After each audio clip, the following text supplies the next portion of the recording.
Hi folks, I was going to do a weekly overview video this week and then dive into the Virgo solar eclipse video. And when I look at the transits for this week, and we have got the new moon solar eclipse in Virgo on Sunday on September the 21st, it actually doesn't make any sense to separate the two videos. The vast majority of the aspects that are occurring this week are very much connected to the new moon solar eclipse that occurs itself on Sunday the 21st, and I'll explain what that means in a second. First, let me just establish two or three things that many of you viewers who've been with me for a while, some of you know, some of you, if you've been joined recently and you watched the last couple of videos, then you'll have that awareness, etc., etc. First and foremost, we are less than a week away from a new moon. Happens to be a new moon solar eclipse. So the moon is on its way to getting darker and darker and darker.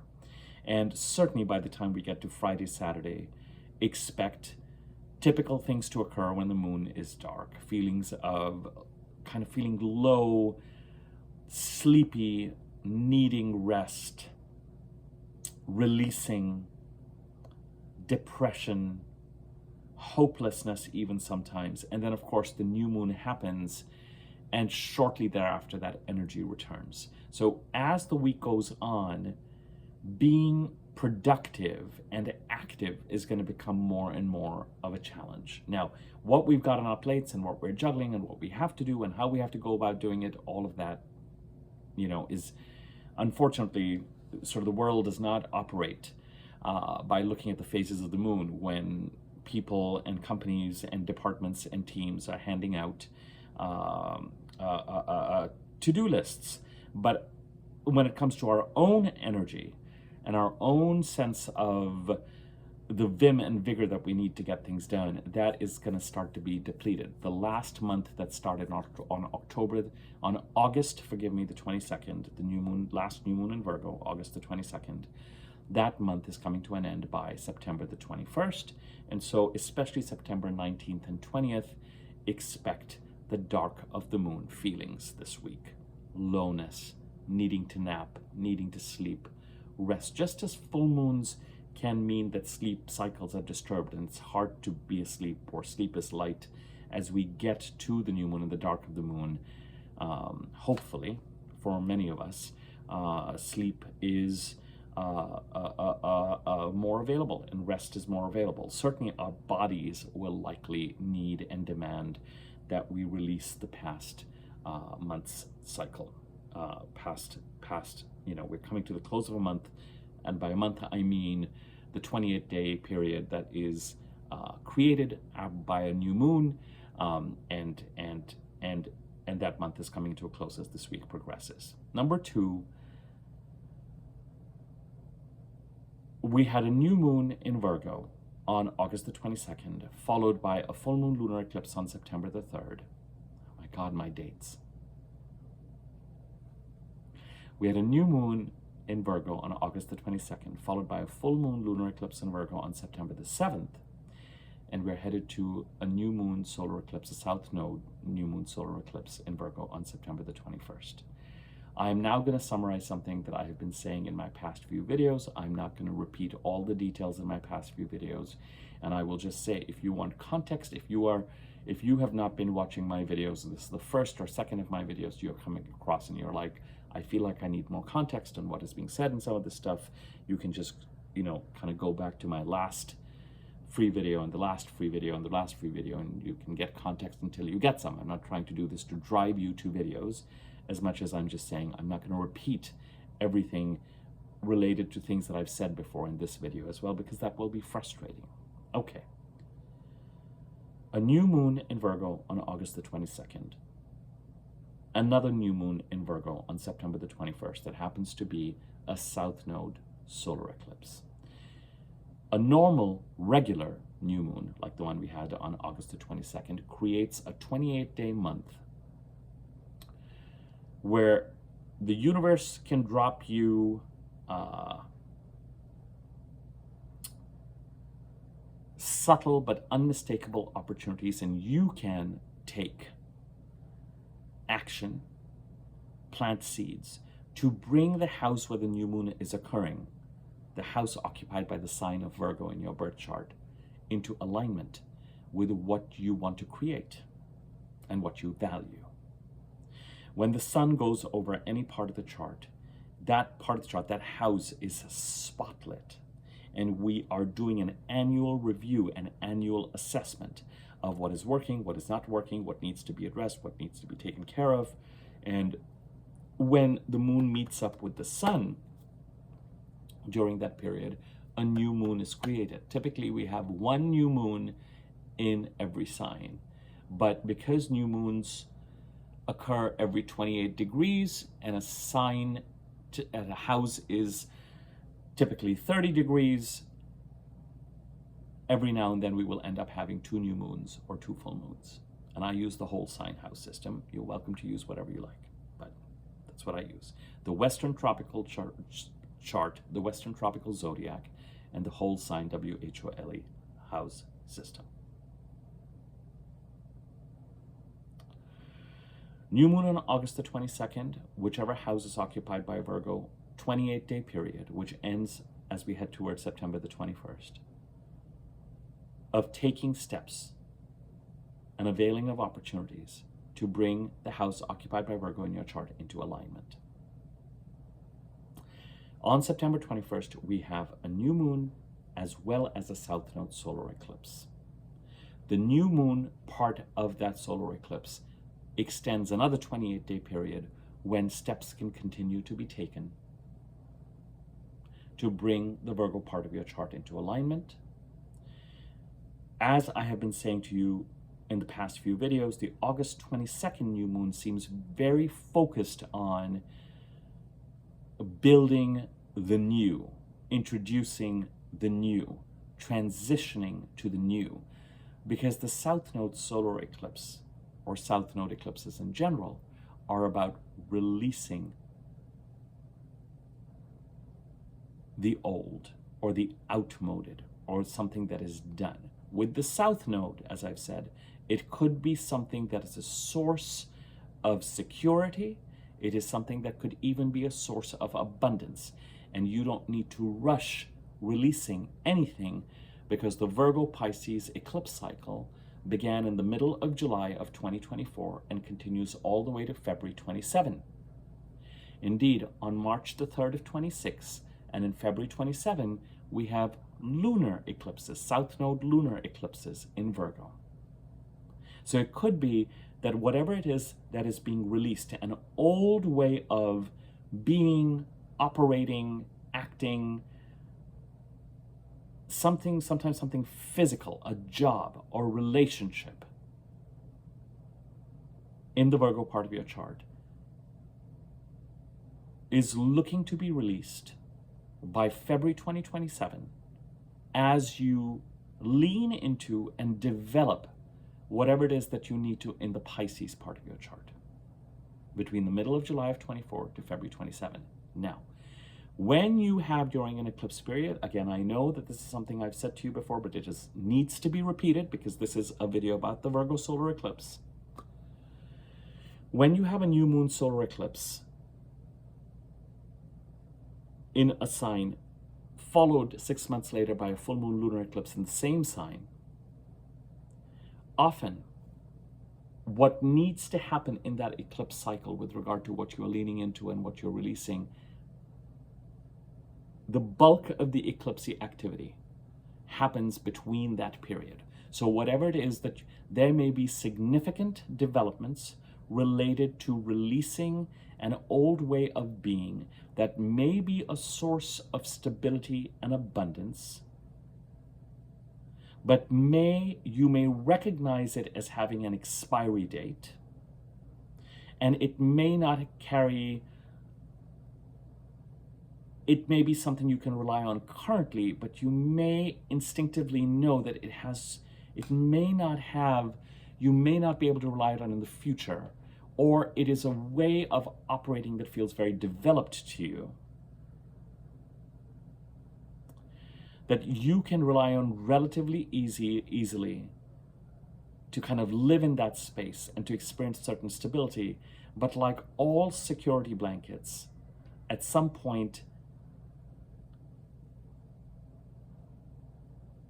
in order to lead a meaningful life and grow, you have to let go of that security blanket at times. And when it comes to the South Node, very often something that is useful to us and that we can tap into easily to create abundance or security or a way of being, an overdeveloped muscle, can feel wrong, suffocating, like it has no life, like it has no adventure, like it has no meaning, like it is not part of our purpose,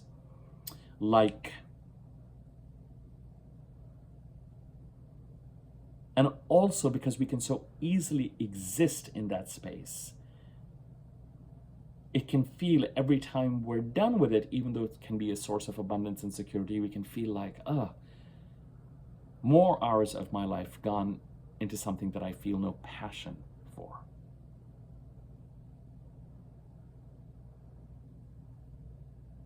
Now, passion or no passion,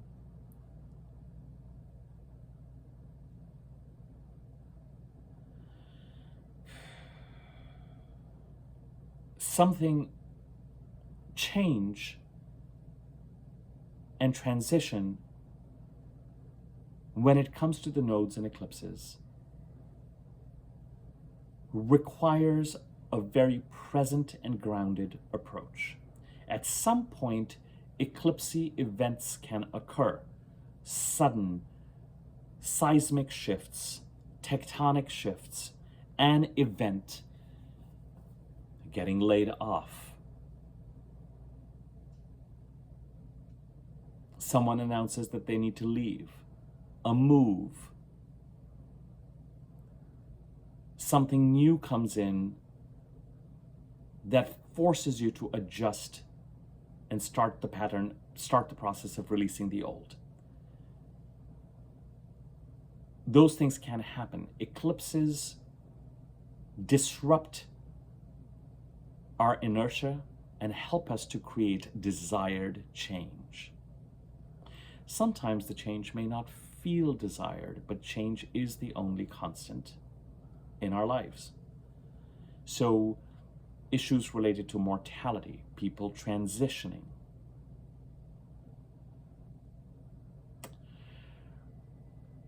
hearing news about these kinds of developments can also, people and situations and opportunities and jobs being eclipsed in and out of our lives.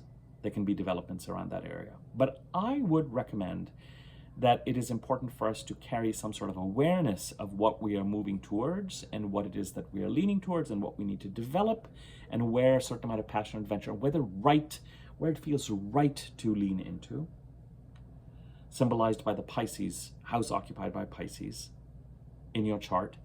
And it could be that the middle of July of 24, the middle of September of 24, the week before and after July the 7th of this year, the week before and after September the 7th of this year could give you powerful clues about what it is that you need to lean into and what it is that you need to build.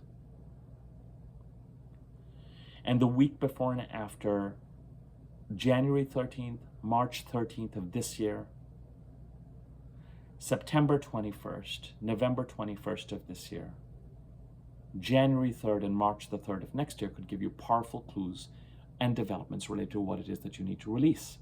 That release could be sudden, like a layoff. That release could be gradual. I'm putting 30 hours a week into something. It is a source of stability, but boy, does it make me feel when I'm just doing that, like I'm leading a meaningless life. And something new has appeared, but as I move towards it, that 30 hours a week can now turn into 25, and then into 20, and then to 15, and then, all right, enough of the new is in place where the old can be released. As you are doing that, at some point, an eclipse event can occur that can just say, let's accelerate this. So on September 21st, and the week before September 21st, where we are, and the week after September 21st, can carry developments related to releasing what you need to in the Virgo part of the chart. It's both a new moon, so the new moon energy from August the 22nd, gets another gong, gets another new moon, another month created where you can focus on creating the new and bringing the house occupied by Virgo in your birth chart into alignment. But the September 21st new moon solar eclipse, South Node solar eclipse, the week before and after, also brings the next set of developments around releasing what you need to release in the Virgo part of the chart. That could be a source of stability, a source even of abundance, but the universe may be helping now to get you to release what it is that needs to be released in that part. Certainly start that process. There could be significant developments related to releasing what you need to in the Virgo part of the chart while you're building something new. And what you're building new, while you're building something new, between now and March the 10th of next year, the week after the March the 3rd lunar eclipse in 2022, that is one discrete cycle. Right now, till the new moon in Libra on October the 20th,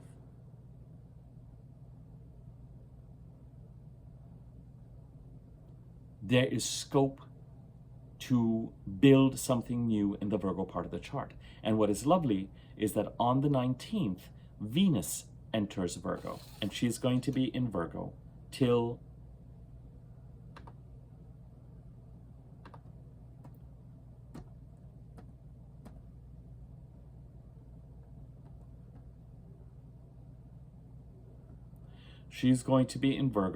October the 13th.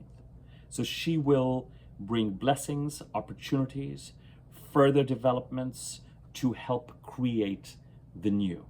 But when Venus conjuncts the South Node during this period, there could also be, again, further developments around releasing what it is that needs to be released in the Virgo part of the chart. So the new is being created till October the 20th in two areas.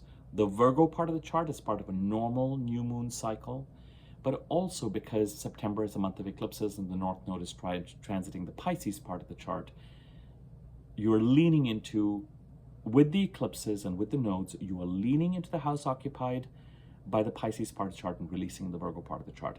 By leaning into, I mean creating, building, operating in a space in the Pisces part of the chart that feels right, that has momentum, that has adventure, that has life in it and excitement in it, and you're motivated to do it, and has growth and expansion. It also feels necessary for your future contentment and abundance. But it could also be something that needs to be created. In the process of creating it, you're going to strengthen muscles that are not developed. Whereas with the South Node, what you're releasing, some of those activities sit within your comfort zone, but feel like, yeah, I can rely on it, but I don't think this, number one, has a future, and number two, if I make staying in the South Node kind of a permanent thing, my life is going to start to feel really meaningless. So till October the 20th, the new is being created in the Virgo part of the chart and the Pisces part of the chart, while something that has an expiry date by February 27 is also being released in the Virgo part of the chart. After October the 20th, we're going to have new moons in Libra, Scorpio, so the normal new moon cycle will take over in those parts of the chart, but we are continuing to lean into the Pisces part of the chart. And the next eclipse in Pisces, we had one on September the 7th, and we have one at the end of August of next year. Okay, that is my eclipse primer, and I have already shared some of this information in videos before, I know. I apologize for sharing it, repeating again, but this is a video about the new moon solar eclipse in Virgo. I have to give you context for the fact that it's a new moon in Virgo, a second new moon in Virgo, and talk about the fact that it is a new moon solar eclipse, South Node solar eclipse in Virgo, and that it is the week before and after September the 21st. Also has a corresponding milestone with the Virgo lunar eclipse on March the 3rd of next year, which takes us to the week before and after March the 3rd. Now, the new moon solar eclipse occurs at 29 degrees and 39 minutes of Virgo. It is almost in Libra. And it is a Virgo new moon. It affects the house occupied by Virgo. But very shortly after the new moon, both the sun and moon are going to move right into Libra. So whatever is being released is already present. We know what it is, and we don't need the sun and Mercury in Virgo to help us with that release process. We will have Venus in Virgo helping to build the new and also symbolizing what it is that needs to be released: relationships, financial situations, creative situations, new ones, old ones being released. But the Libra part of the chart, I mean, Mercury is entering Libra on, and this is, Mercury enters Libra 2 days from now on the 18th of September. And then the sun is going to enter Libra on the 22nd.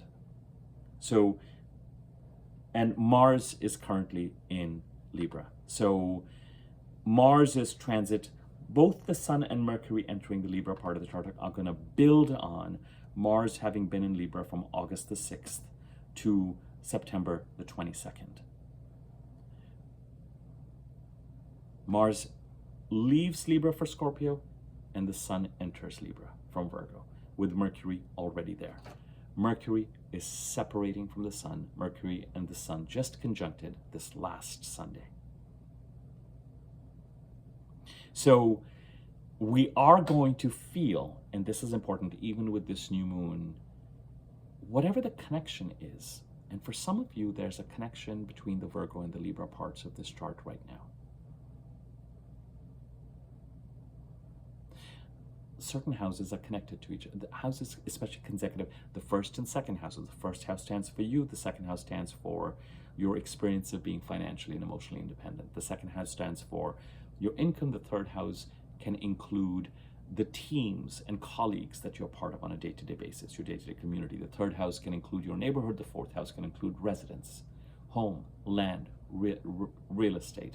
The fourth house can include how it feels at home.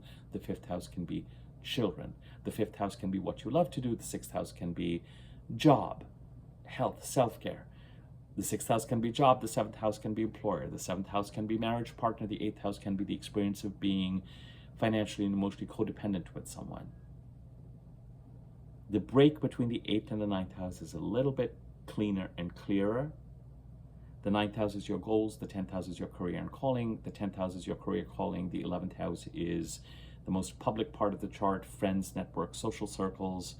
And then by the time we get to things like the 12th, 11th, and 12th house are linked by sort of humanitarian activities and focusing on the collective. And then between the 12th house and the first house, there's an even bigger break.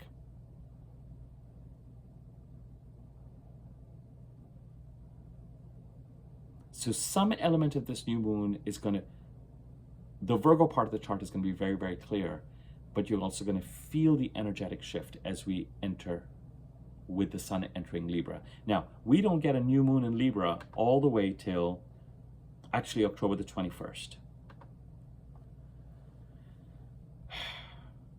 So the Libra part of the chart is going to get built very, very, Mars has gone through Libra, pursuing goals, setting boundaries. Mercury enters Libra on the 18th. So communication, transactions. The sun comes into Libra and kind of exposes that whole part of the chart. It's not a new moon in Libra. All these transits with Mars and Mercury and the sun, by the time, and Venus is going to enter Libra on October the 13th, by the time the new moon occurs on the 21st, Venus will still be in Libra, so she will help with that new moon. Whatever it is that we're going to be creating that is new and in greater alignment in the Libra part of the chart, the month of Libra will actually start on October the 21st. But with this new moon, there's a kind of, it is bridging, it is connecting the Virgo and the Libra part of the chart for some of us.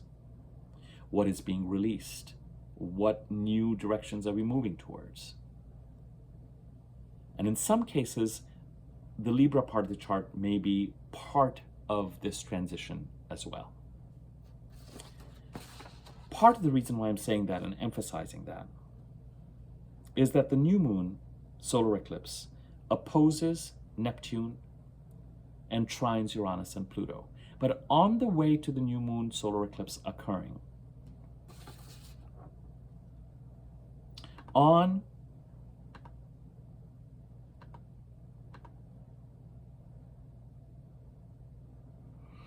September the 20th, the day before the new moon solar eclipse, the sun opposes Saturn. Right before the new moon solar eclipse occurs, the sun and the moon will oppose Saturn in Pisces. And then the new moon solar eclipse will occur. And the sun and the moon will be approaching, trining Pluto in Aquarius, Uranus in Gemini, and opposing Neptune in Aries. Those two trines in that opposition will become exact when the sun and the moon enter Libra. They're just, however, within a degree of each other, and opposing aspects, particularly that are that close, will be being felt. So, for all intents and purposes, based on what we need to consider, the new moon solar eclipse on September the 21st opposes Saturn and Neptune and trines Uranus and Pluto. That is an unmistakably important. When we had the Aquarius full moon, brother,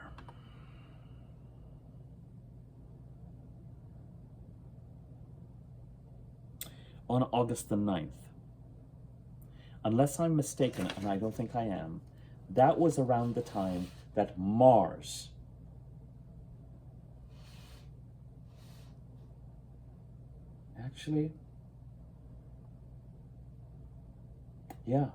that was around the time when Mars opposed Saturn and Neptune and trined Uranus and Pluto. The Aquarius full moon on August the 9th. Now, I'm not looking for you guys to go back there, but that was when Mars made these aspects, pursuing goals, setting boundaries, from the Libra part of the chart. The reason why I'm not doing a weekly overview, my dears, and going right into the new moon solar eclipse video is because of the following. Today, we have Mars opposing Chiron and Venus trining Chiron. I already covered these two aspects in last week's weekly overview, so I'm not going to cover that again. However, tomorrow, on the 17th, Mercury opposes Saturn. Mercury, getting ready to leave Virgo, opposes Saturn. On the 18th, Mercury enters Libra and opposes Neptune, trines Uranus, trines Pluto. On the 19th, Uranus and Pluto's trine becomes exact, and Venus enters Virgo. On the 20th, Venus enters, as she enters Virgo, squares Uranus, touching on a transit that was very active with the new moon in Virgo on August the 22nd, squaring Uranus. On the 20th, the sun opposes Saturn, and we have a full Saturn. And on the 21st, the new moon solar eclipse in Virgo occurs. On the 22nd, Mars moves into Scorpio and the sun moves into Libra. And on the 23rd, the sun opposes Neptune and trines Pluto.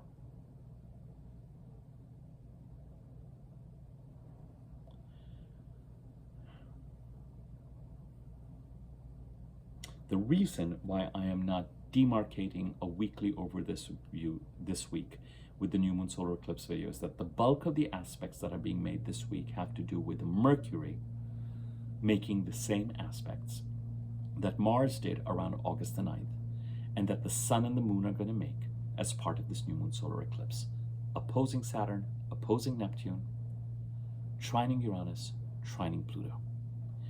The planet of communication is doing it now, this week, and then the sun does it later this week with the opposition to Saturn on the 20th, and on the 21st, the new moon solar eclipse occurs, making the same aspects. Venus is going to make these same aspects a month from now.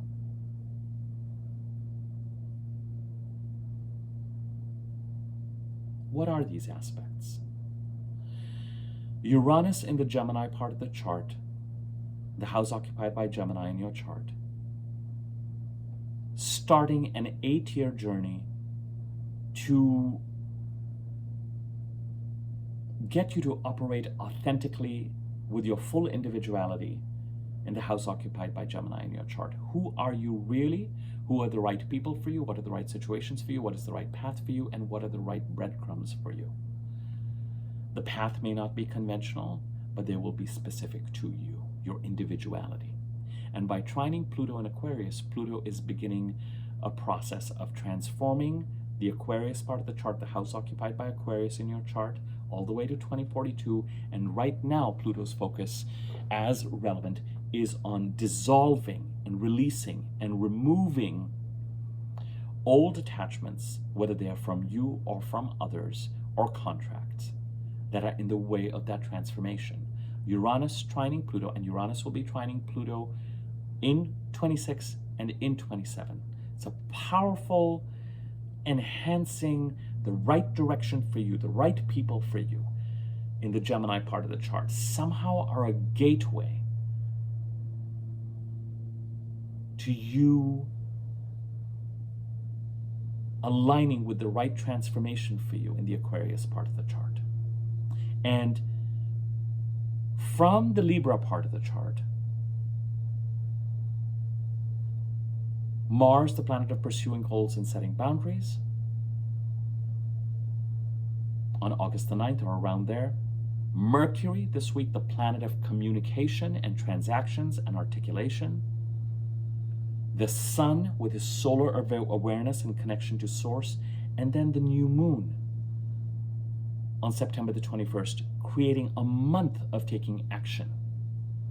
And also the universe supplying us with opportunities to, from the Libra part of the chart, even though it's a new moon in Virgo, to help us to give this Uranus-Pluto trine and connection a boost. This is what I mean by whatever's happening in the Virgo part of the chart with regard to what needs to be released and what new is being created can have some sort of repercussion in the Libra part of the chart.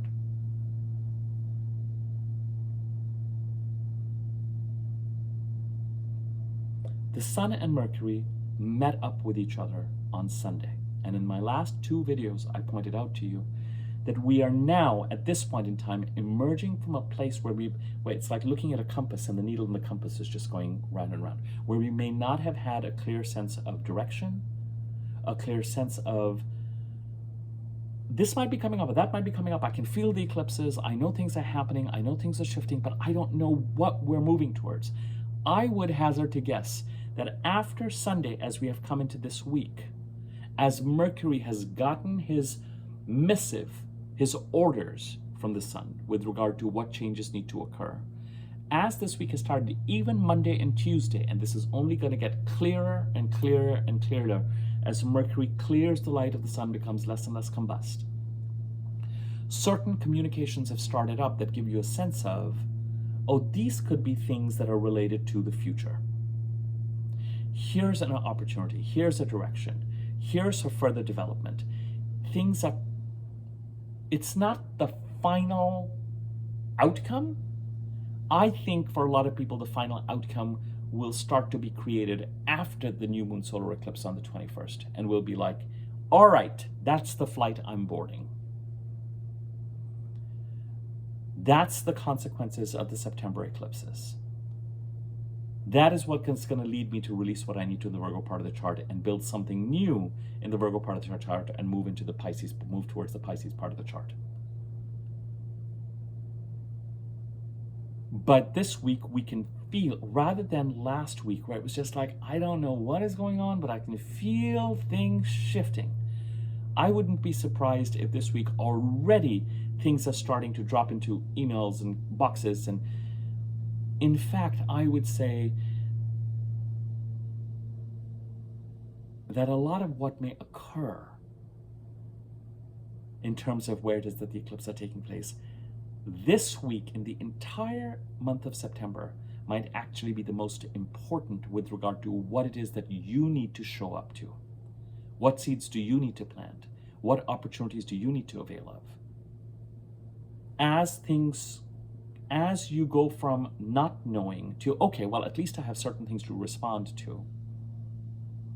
At least communications have started. At least I'm in communication. At least I'm showing up. At least I'm availing of technology. Things are starting to move. They may not be all land in a definitive place. Some of that is going to really start next week after the new moon solar eclipse on the 21st. But the invitation to board this flight, this flight, this flight, or this flight are now coming in. Which flight it's actually going to be? Next week onwards.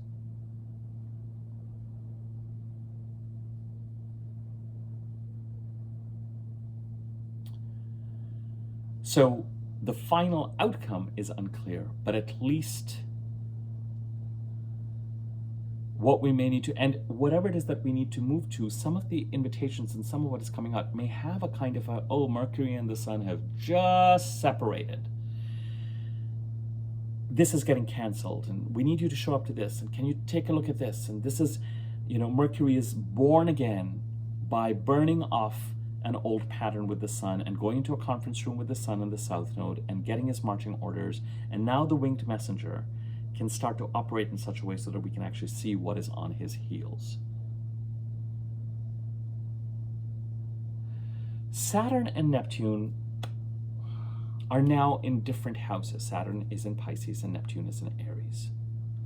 We need to operate in the Aries part of the chart as though Saturn is still there. Because with Neptune in Aries alone since September the 1st, we may feel very much like we're in a time and are experiencing a kind of deja vu to events, patterns, things that we were considering between the middle of March to May the 20th. And those things may feel like we're dealing with Neptunian characters, kind of gaslighty, kind of murky, kind of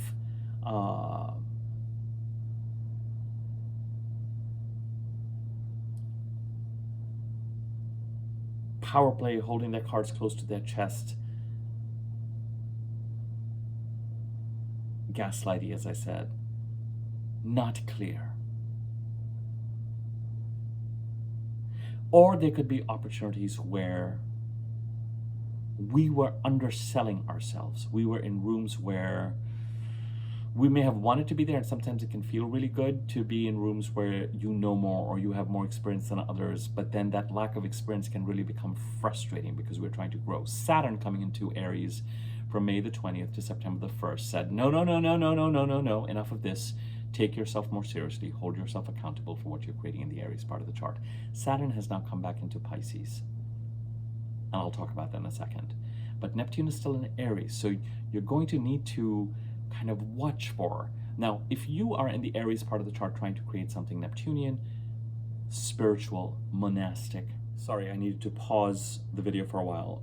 If you are creating something Neptunian in the Aries part of the chart, then it will be fine. But there will be, you're going to miss Saturn's presence in the Aries part of the chart.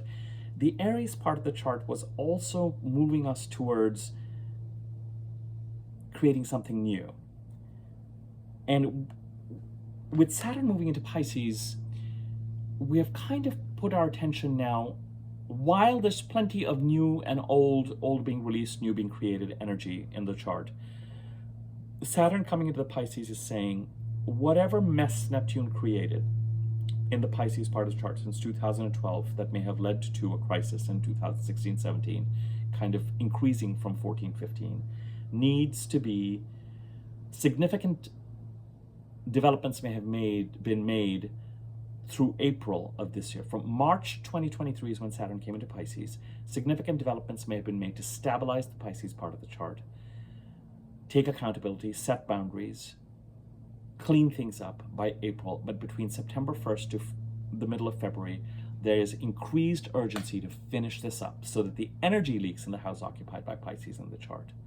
And this may be a very distinct set of tasks from the North Node eclipses in the Pisces part of the chart, which is something we're meant to lean into and develop and create.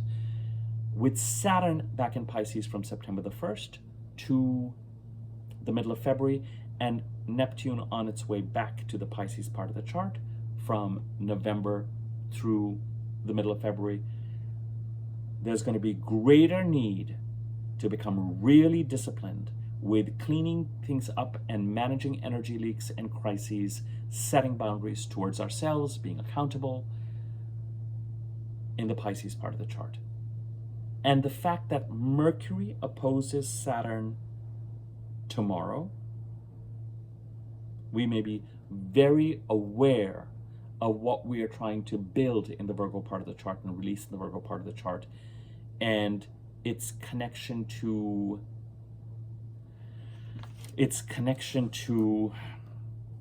Saturn requiring a discipline. Saturn may be saying it's all well and good that you are trying to release something in the South Node part of the chart and create something new in the Virgo part of the chart, and it's all well and good that you're trying to create something in the Pisces and you're considering the new. Just make sure that you are being appropriately grounded and conservative when it comes to repairing and cleaning the energy leaks in the Pisces part of the chart. It is totally okay to be, and not only okay, it is unavoidable. It is inevitable that you are in the middle of eclipsy changes, but remember that you will still have obligations and cleanup to do in the Pisces part of the chart. So act keeping that in mind. You can't just throw caution to the wind.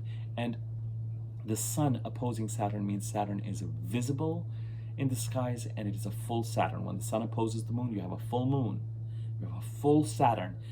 There's likely to be tremendous awareness right now of Saturn coming back into the Pisces part of the chart and what that means. And with Mercury going over Virgo, it's in the thinking realm, and the actions are accommodating that nod to Neptune in Aries, that nod to Saturn in Pisces. With the sun coming in, that awareness is going to reach a kind of a solar, internal, intuitive, full. With Mercury, it's here. With the sun, it is here.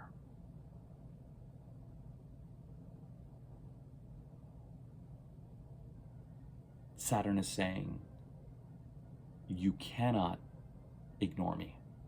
I am asserting myself in the middle of all of this in Pisces. As I've said to you, even though eclipse is occurring and everything's occurring, the most important transit that is occurring till the middle of February is Saturn in Pisces, asking you to clean up and take accountability for cleaning up whatever needs to be cleaned up in the Pisces part of the chart.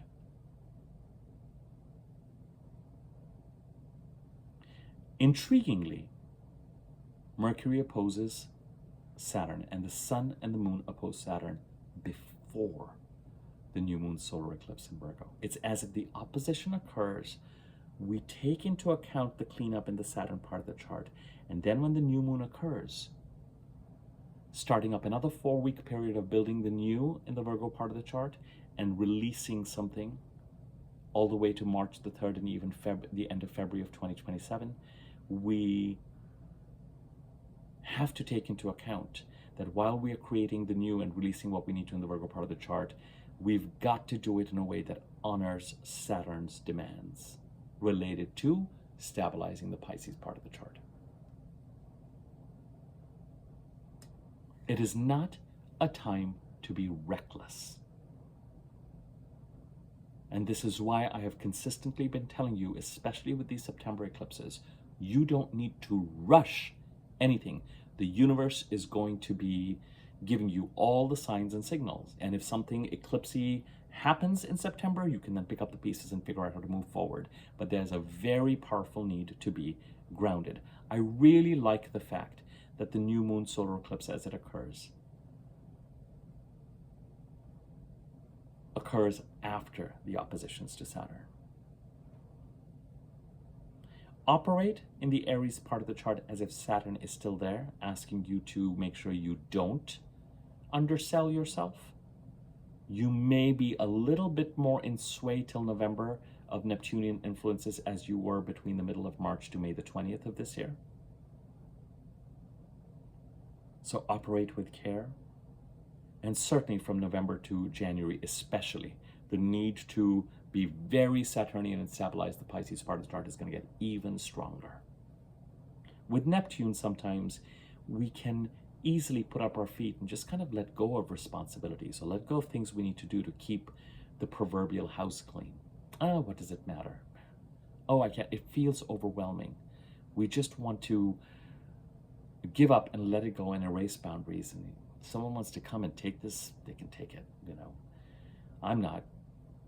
But there's a need to just kind of manage that boundary setting. So I hope you can understand why it makes no sense to kind of do a weekly overview of this week and then the new moons, because the majority of the transits this week, tomorrow Mercury opposes Saturn, 18th Mercury opposes Neptune, trines Uranus and trines Pluto, 19th Uranus trines Pluto, 20th the Sun opposes Saturn, and 21st we have a new moon solar eclipse that then opposes Neptune and trines Uranus and Pluto.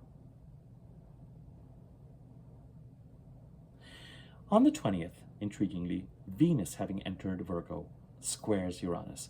On August the 22nd, the new moon in Virgo, which was the first new moon in Virgo, had a missive to create something in the Virgo part of the chart that would support Uranus trying to move you towards an authentic representation of you in the Gemini part of the chart.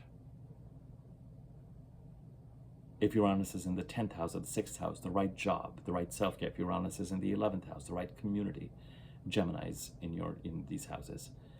If Gemini is in your first house, the right identity for you. If Gemini is in the second house for you, the right way of creating your income and your emotional and financial independence and security. If Uranus is in the third house, your specific genius in terms of communicating, or again, the right community for you. Uranus in the fourth house, if Gemini is in the fourth house, the right home environment, living environment. Uranus liberates us from any influences, people, or relationships, or tries to keep us in a place that is not authentic to us, that may even feel is conventional.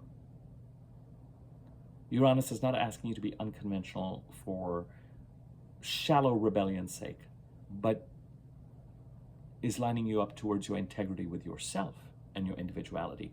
And the new moon on August the 22nd and the 4-week period that was created, that new moon squared Virgo, squared Uranus and Gemini. I have that chart right here. Yep, that was the only aspect that new moon made. A 4-week period to build something new in the Uranus part, in the Virgo part of the chart that would support that. And interestingly, Venus now, as she enters Virgo on the 20th, is going to square Uranus. You may have something developing artistically, creatively, relationship-wise, monetarily, that brings next developments, blessings, harmony, manifestations in that direction.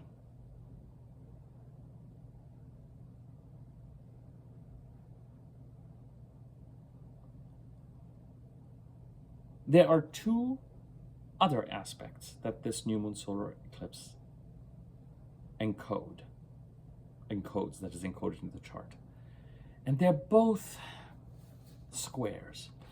This new moon solar eclipse is a very dynamic, demanding to create the new, we've talked about it. It's a new moon in Virgo, so it extends from the August 22nd new moon in Virgo, and intriguingly, that new moon in Virgo squared Uranus, and as we head to this new moon solar eclipse in in Virgo, Venus squares Uranus a few days before that.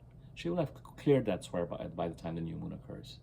But there's something very interesting about a planet kind of touching on the same point as the last new moon a few days before the new moon occurs.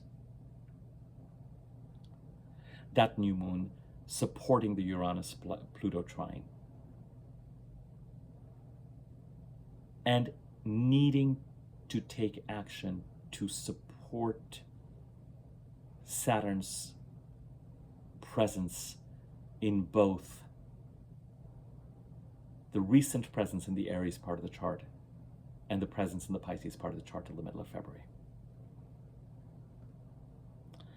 The two other aspects that we need to talk about is Mars entering Scorpio on the 22nd and on the 24th squaring Pluto. The difficult aspects, the squares and the oppositions of Mars and Pluto, have a certain violence to them, have the potential for a certain violence, have an assertiveness, have an aggressiveness to them. They can bring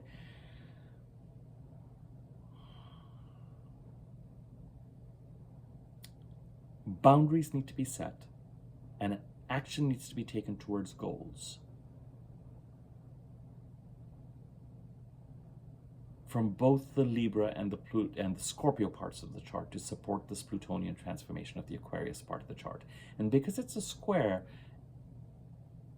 it can be one of two things. It can be very much contributing to what Pluto is trying to dissolve or remove the attachments that you have, attachments that other people have to keep you in a certain place that are in the way of transforming the Aquarius part of the chart for your benefit. Or it could be that some action needs to be taken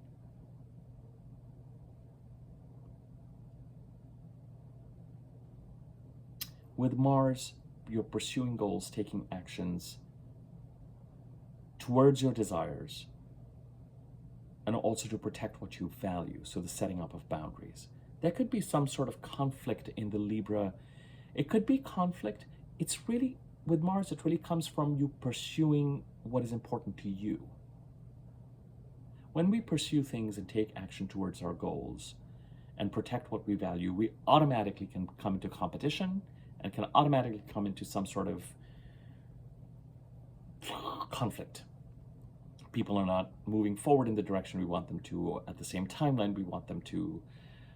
With Mars, it's our testosterone energy, so we can become a little bit bull in the china shop. There is some sort of need for Martian action, pursuing goals, setting boundaries in the Libra and the Scorpio parts of the chart.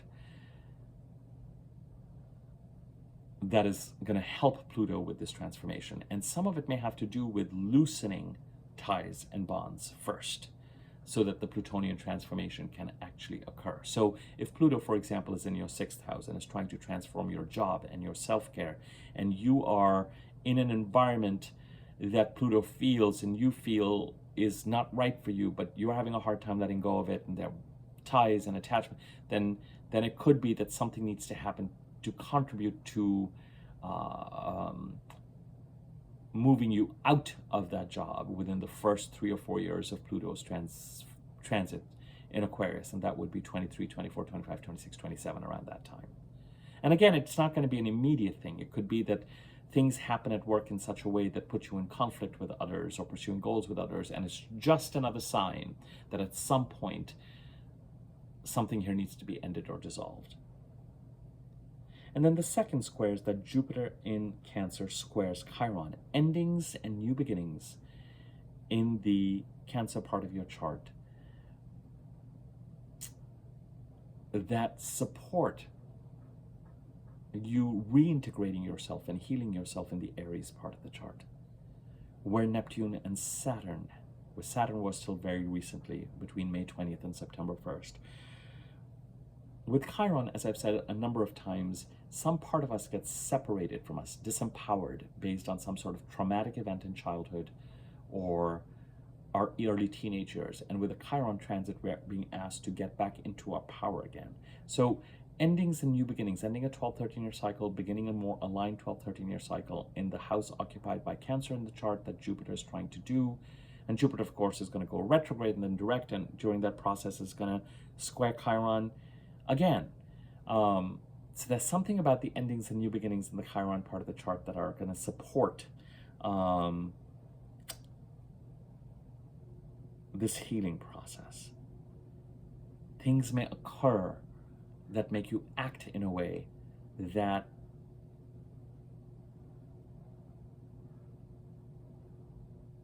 make you decide that in the Aries part of the chart, you're going to act more and more from your power base, that you're going to be more healed, more integrated, more empowered from the Aries part of the chart. And this Jupiter transit is trying to, actually the Jupiter transit and the endings and new beginnings are needed. With squares, it is not a direct harmonious flow and support. With squares, the faster moving planet, Jupiter, needs to take some action. It's like being at a stop sign. And the faster moving planet needs to move first in order for the slow moving planet to continue his transit. With oppositions like the new moon and Mercury opposing Saturn and Neptune, the slower moving planet actually tries to exercise even greater demands on the faster moving planet that is opposing it. Action needs to be taken by the faster moving planet when it comes to squares and oppositions to support the goals and the motivation of the slower moving planet. So there's an urgency, a need for action. Things are shifting and changing. Practically everything that September has been about becomes clearer with regard to the eclipses and what they're demanding of us, and what is going to gather momentum as we head to the March the 3rd lunar eclipse. As we move past this new moon solar eclipse in Virgo, where we continue to build something new in the Virgo and the Pisces part, then move towards something new in the Pisces part, and build something new in the Virgo part of the chart. That may be related to Uranus trying to get us to manifest a reality in the Gemini part of the chart that is more authentic to our individuality and our integrity with ourselves. But also to move forward in the process of releasing what we need to in the Virgo part of the chart so that we can move in the right direction. But Saturn is very clear. There are still crises and energy leaks and consequences of those in the Pisces part of the chart that need to be managed, where you need to set boundaries or show up with accountability to process lessons and clean things up. And that remains a priority till the middle of February. Because if you don't make it a priority, those messes will threaten to sabotage whatever it is that you're trying to create for your future. So wherever Saturn is, accountability is needed. It's very lovely that the dispositors of this chart are in mutual reception. So the new moon occurs in Virgo, the ruler of Virgo is Mercury, Mercury is in Libra. And the ruler of Libra, Venus, is in Virgo. So Venus is in Mercury's house, and Mercury is in Venus's house. Again, emphasizing this connection between the house occupied by Libra and the house occupied by Virgo with this new moon solar eclipse.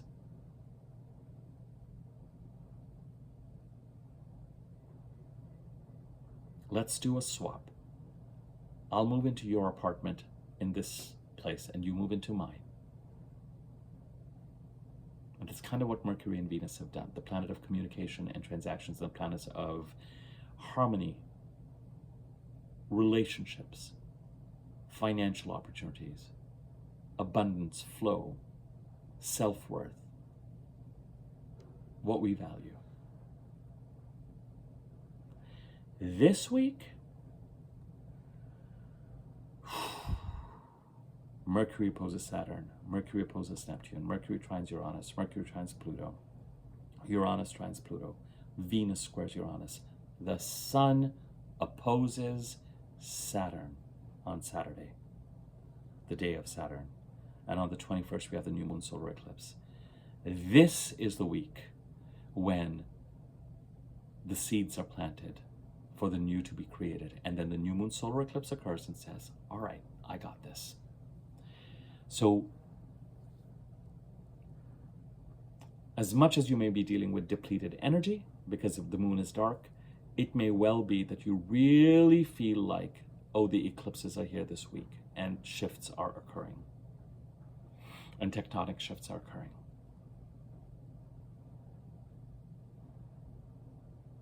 And you need to show up to things. And it's not last week's feeling of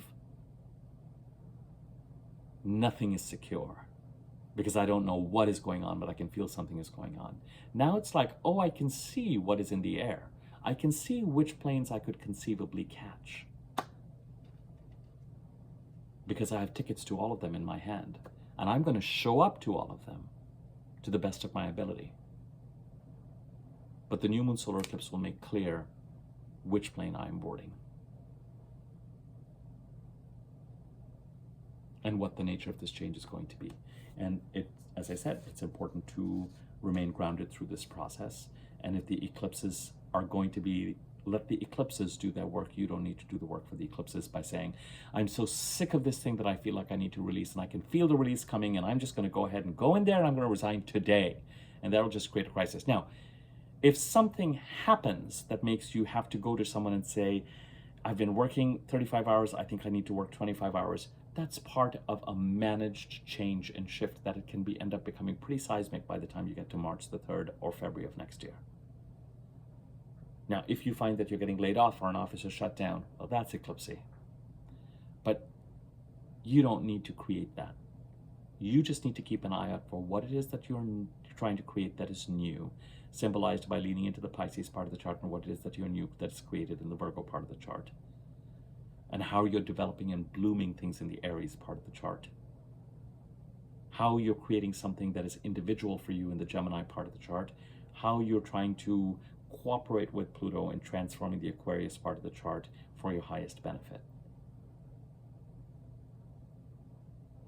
And the more attention you focus on the new, the more the old will kind of atrophy and drop off when it needs to. But above all, you also need to pay attention to what you need to do in the Pisces part of the chart to clean up energy leaks and problems and crises that have been growing since 2012 and may have reached a crisis point in 2016-17, escalating especially in 2014 and 15. There are 3 ways to engage with me: the free content I put on this website, the membership part of the channel, $6.99 a month, where I put rising sign specific content. I have just done pretty extensive readings, my first kind of extensive baseline readings for where the charts are right now for all 12 rising signs. I'm now going to start that cycle again for the rising signs. I'm going to take things from there, but all 12 of them are done. You are welcome to check them out. You can see them for your sun and your moon signs. Some people say those are useful. They're meant for your rising signs. I just saw a comment saying it's actually the rising sign that resonates, and that is what those videos are for. You can reach out to me, information on memberships and my email address in the description box below. If you're looking for a personal reading, you can contact me at the email address in the description box below, and I can give you information about rates and formats. Subscribe to my channel if you haven't already. When you subscribe, there's a bell icon next to the subscribe button. Click the wiggly bell on top, and you'll be notified when I do new videos. You can contribute to this channel for free by liking the video, commenting on it, and I think using the new hype button. I don't know what that does. I will research it and figure it out, but I think it does do something. You can also contribute to this channel monetarily by using the thanks button underneath this video, or by donating to the channel. Information that is in the description box below. Have a productive, peaceful, exciting week. Beware of falling into Neptunian traps in the Aries part of the chart that are reminiscent of energies between March and May of this year. Since Saturn is no longer in Aries, I don't know why I felt compelled to say that. Well, I felt compelled to say that because the new moon solar eclipse opposes Neptune.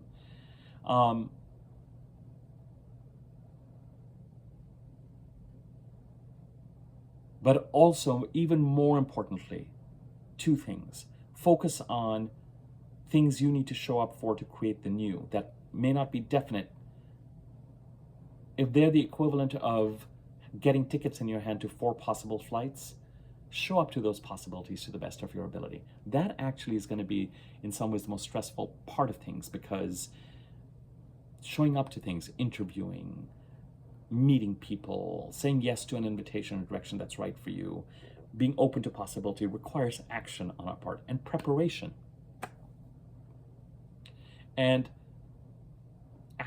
absolutely be present to Saturn, a full Saturn in the sky, saying, don't forget about finishing up the stabilization of the Pisces part of the chart, and keep that in mind as you are determining how you're going to navigate yourself through the middle of February. And whatever these eclipses are about and whatever flight you are to take, by the time you get to March the 3rd, with a lunar eclipse, it's like a crescendo sign in music. By the time you get to March the 3rd, the changes that this particular new moon solar eclipse is trying to make will likely be in place.